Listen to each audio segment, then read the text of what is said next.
Hi folks, this is Jimmy up here on the ridge top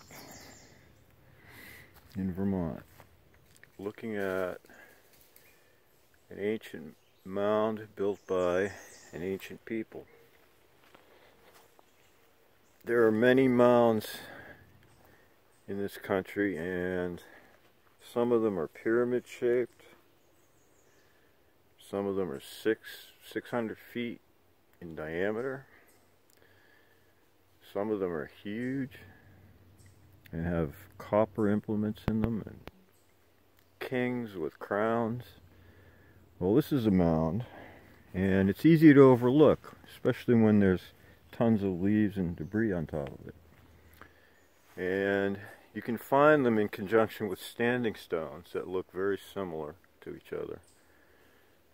And these were seafaring people. They did not use copper. This was before copper was ever mined in this country. But they did use red ochre. And you can see that in here with the layer of red ochre it's hard to see in this light. There's red ochre in here. See it? And it's about 14 inches down. And this mound would be covered with red ochre 14 inches down.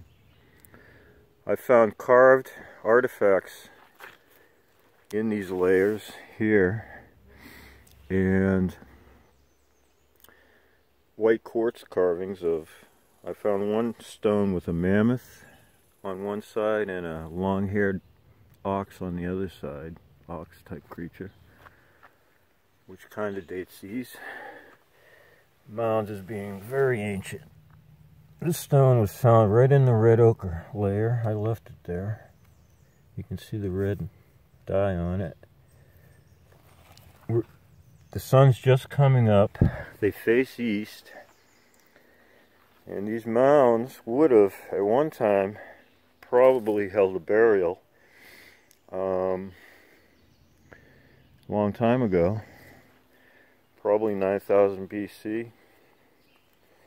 The artifacts are primitive. They're Stone Age people.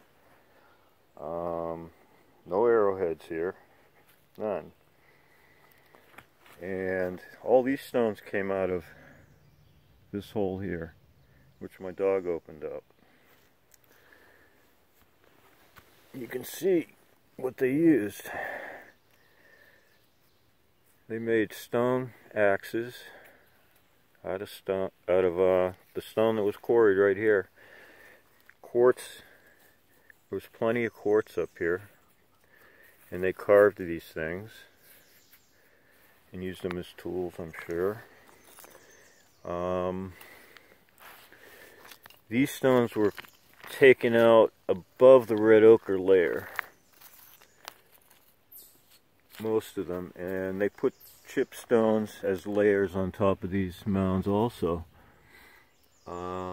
I haven't gone any deeper than that layer. I didn't want to disturb anything else, but I did pull out those artifacts and brought them up to the house to look at them. And they look like ancient animals. They're very old. There's a serpent wall up there that's been built by an ancient people. The wall runs hundreds of feet north and south. There's 3 walls on the property. There's another one about 4 acres that way, runs north and south, lower on the ridge. To the west and to the east, there's another wall, runs north and south. And there's solar alignments in the serpent wall over there. They were watching the stars. People were sophisticated. But they were primitive. They used stone tools. They didn't use any copper that I could see or find in this area. But this is a mound. It's pretty big. It's not like the mounds we've heard about. But it is a mound. There's one right there also. Very small one. And the mound is actually an earthenwork shaped up there. You can see it comes all the way up here. It's not really a circular mound. And there's a standing stone there with some effigies cut into it. Another one right there with a mound. There's a mound there with a bunch of artifacts coming out of it. A tree grew out of it and pushed the artifacts up. The serpent wall, looking at the horizon. And I'm going to call these the red ochre people because in certain parts of Maine and Labrador they found these types of mounds. And they found artifacts in them, and they found a seafaring people. They call them the swordfish people. They were swordfish hunters. They used canoes, large boats to go out in the ocean. And these people have effigies of fish and whales in their stones. The serpent wall has fins coming out of it like it's a sea serpent. They were seafaring people, red ochre people, and they were right here in Vermont. They came down the Connecticut River Valley, obviously, which probably had more water in it then. And there it is, a red ochre mound.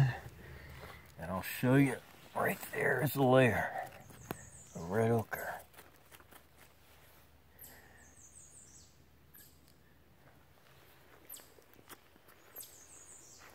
We'll do some more research and we'll talk about it later. Thank you for watching.